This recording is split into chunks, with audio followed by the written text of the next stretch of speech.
आप देख रहे हैं Jolly the death story. Sunil Kumar के साथ जोली द डेथ स्टोरी की आज की कहानी में आगे बढ़ने से पहले अगर आपने हमारा चैनल अभी तक सब्सक्राइब नहीं किया है तो कर लें, साथ ही बेल आइकन भी जरूर दबा दें ताकि हमारे आने वाले वीडियोस की नोटिफिकेशन आपको जल्द मिले। तो चलिए बढ़ते हैं आज की इस कहानी की ओर। उस दिन भी मैं रोजाना की तरह बाजार से अपने सेलमैन का काम पूरा करने के बाद अपने घर की ओर लौट रहा था, लेकिन गांव पहुंचने से कुछ किलोमीटर पहले ही मेरा ऑटो अचानक से बंद पड़ गया। उतरकर देखा तो डीजल खत्म हो चुका था, जिस पर मुझे याद आया मैं आज डीजल गिरवाना भूल चुका था। आज तो मुझे जल्दबाजी में ध्यान ही नहीं रहा, लेकिन अब पास ही के पेट्रोल पंप से पहले पैदल चलकर डीजल एक बोतल में लाना होगा। वह पेट्रोल पंप यहाँ से तकरीबन 500 से 600 मीटर की दूरी पर था। इसके अलावा और कोई दूसरा चारा भी नहीं था। मैं अभी कुछ दूरी पर बढ़ा ही था कि अचानक से मेरा ध्यान मेरे मोबाइल पर गया और साथ ही मैंने अपने घर वालों पर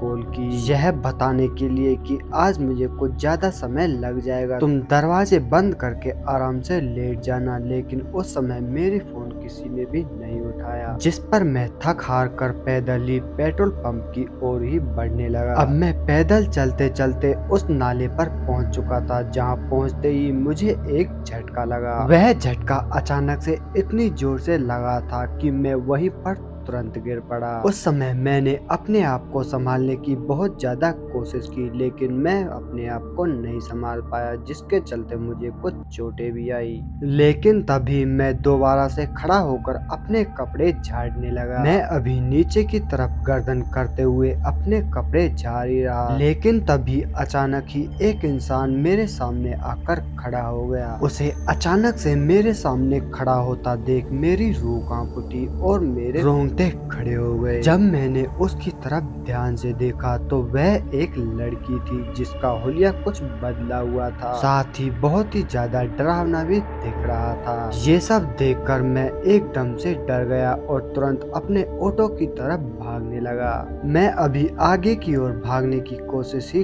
कर रहा था, लेकिन अचानक से मेरे कदम रुकने लगे। अब मैं पूरी ताकत लगाने के बावजूद भी कुछ नहीं कर पा रहा था और एक ही जगह जाम सा हो गया कि तभी मैंने पीछे की तरफ देखा तो वह लड़की मेरी ओर ही दौड़ी आ रही थी। उस लड़की को अपनी ओर आता देख मैं बहुत ही ज्यादा डरने लगा।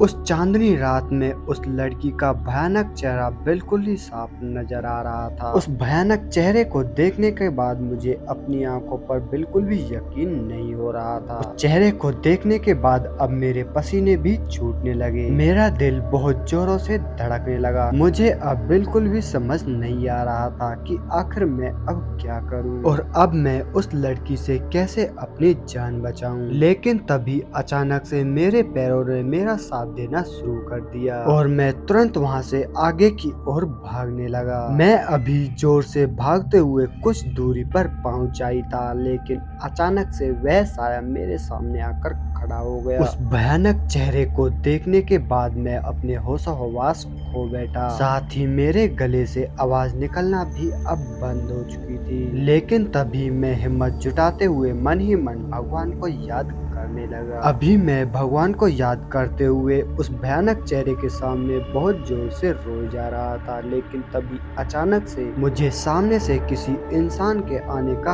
आवाज हुआ, जिसे देखने के बाद मेरी सांस में सांस आई। दरअसल वह एक चौकीदार था जो उस इलाके की रात के समय चौकीदारी करता था और वह तुरंत मेरे पास आकर रुका। उस चौकीदार को मेरे पास आता देख वह साया पता नहीं अचानक से कहाँ गायब हो गया। तुरंत मैंने अपने चारों ओर नजर घुमाई, लेकिन वह साया अब कहीं भी नजर नहीं आ रहा था। लेकिन तभी वह चौकीदार उस घटना के बारे में पूछने लगा, जिस पर मैंने उस घटना के बारे में सब कुछ उसे बता दिया कि तभी वह चौकीदार मुझे बताने लगे कि कुछ सालों पहले की ही बात है। वह इंसान यहाँ पर चौकीदारी की नौकरी करता था, लेकिन कुछ बदमाशों ने उसका सारा सामान छीनने के बाद उसे वहीं पर मार दिया और उस दिन से उस आदमी का साया उसी नाले पर भटकता है। उस चौकीदार की यह बात सुनते ही मेरे होश-ओ-हवास उड़ गए, लेकिन किसी तरह मेरी जान आज बच गई। तो दोस्तों इस कहानी में बस